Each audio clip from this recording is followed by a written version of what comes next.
ভেনেজুয়েলায় হামলা চালিয়ে president Nicolas মাদুরোকে তুলে নিয়ে গেছে যুক্তরাষ্ট্র।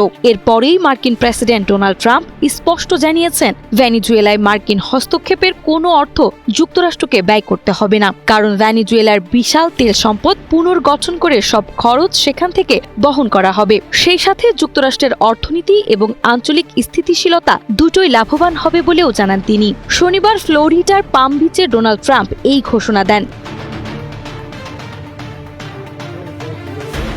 ঘোষণার দিনই মার্কিন বাহিনীর বিশেষ অভিযানে ভেনেজুয়েলার প্রেসিডেন্ট নিকোলাস মাদুরো এবং তার স্ত্রীকে আটক করা হয়েছে। ট্রাম্প প্রশাসনের র্যাপিড রেসপন্স 47 অ্যাকাউন্টে প্রকাশিত ভিডিওতে দেখা গেছে মাদুরোকে নিউ ইয়র্কের ডিইএ সদর দপ্তরে নিয়ে যাওয়া হচ্ছে। তার বিরুদ্ধে যুক্তরাষ্ট্রে মাদক পাচারের গুরুতর অভিযোগ রয়েছে। ডোনাল্ড ট্রাম্পের মতে এই পদক্ষেপের মাধ্যমে ভেনেজুয়েলার তেল সম্পদ পুনরুদ্ধার করা হবে এবং মার্কিন কোম্পানিগুলো দেশটির পুনর্গঠন কাজে অংশ নেবে। তিনি আরও দাবি করেন, আগামী 1 বছরের মধ্যে ভেনেজুয়েলা একটি সমৃদ্ধ দেশ হয়ে উঠবে এবং এ থেকে দেশটির সাধারণ মানুষ সবচেয়ে বেশি উপকৃত হবে।